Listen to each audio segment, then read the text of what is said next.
আগামী দিন নতুন সরকার দায়িত্ব গ্রহণ করবে। এর মাধ্যমে আমাদের 18 মাসের দায়িত্বের সমাপ্তি হবে। আমাদের প্রথম কাজ ছিল দেশকে সচল করা। এটি ছিল সবচেয়ে কঠিন কাজ। যারা দেশকে লুটে পুটে খেত তারাই দেশের এই যন্ত্র চালাতো। তাদের একান্ত অনুগত লোকজন নিয়ে অভ্যুত্থানের সঙ্গে সঙ্গে সবাই পালিয়ে গেছে। বড় কর্তা পালিয়েছে, মাঝারি কর্তা পালিয়েছে, অন্যরা ভোল পাল্টিয়েছে অথবা আত্মগোপনে চলে গেছে। কেউ নানা জনের সুপারিশ নিয়ে আসছে, তারা অভ্যুত্থানের গোপন সৈনিক ইত্যাদি। সরকারের ভেতর যারা পালিয়ে যাননি তাদের মধ্যে কাকে বিশ্বাস করবেন, কাকে বিশ্বাস করবেন না, এটি মহাসংকট হয়ে দাঁড়ালো।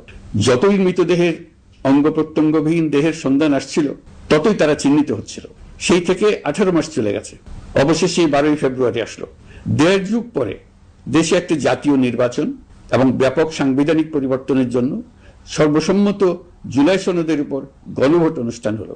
এই নির্বাচনে উৎসব মুখর পরিবেশ, দেশের সর্বত্র একটা ঈদের পরিবেশ ছিল, যা আমাদের ইতিহাসে স্মরণীয় হয়ে থাকবে। জুস রাখতে আমার পছন্দ স্টাইলিশ ও food grade RFL chop. Juice রাখার জোশ চপ।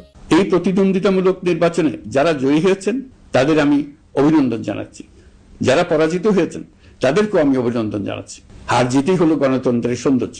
যারা জয়ী হয়েছেন তারা মোট ভোটের প্রায় অর্ধেক পেয়েছেন। যারা জয়ী হতে পারেননি তারাও মোট ভোটের অর্ধেক পেয়েছেন। যারা জয়ী হতে পারেননি তারা এই জেনে আশ্বস্ত হবেন যে প্রায় অর্ধেক ভোটার আপনাদের উপর আস্থা রেখেছে। আগামী দিন নতুন সরকার দায়িত্ব গ্রহণ করবে। এর মাধ্যমে আমাদের 18 মাসের দায়িত্বের সমাপ্তি হবে। 24শে জুলাই মাসে বাংলাদেশের মানুষ এক অভূতপূর্ব অভ্যুত্থানের মধ্য দিয়ে তাদের মুক্তি, আকাঙ্ক্ষা ও মর্যাদার দাবি উচ্চারণ করেছিল। সেই সময় দেশ একটি গভীর রাজনৈতিক, অর্থনৈতিক, প্রাতিষ্ঠানিক ও মানবিক সংকটে নিপতিত ছিল। রাষ্ট্রযন্ত্রের উপর মানুষ আস্থা হারিয়ে ফেলেছিল। গণতন্ত্র হয়েছিল ধূলিসাৎ, ভবিষ্যৎ ছিল অনিশ্চিত। ঠিক সেই সংকটময় সময়ে আমাকে আহ্বান জানানো হয়েছিল একটি লক্ষ্য সামনে রেখে বাংলাদেশকে আবার স্বাভাবিক জীবনে ফেরানোর জন্য 3টি দায়িত্ব দেওয়া হয়েছিল: সংস্কার, বিচার এবং নির্বাচন।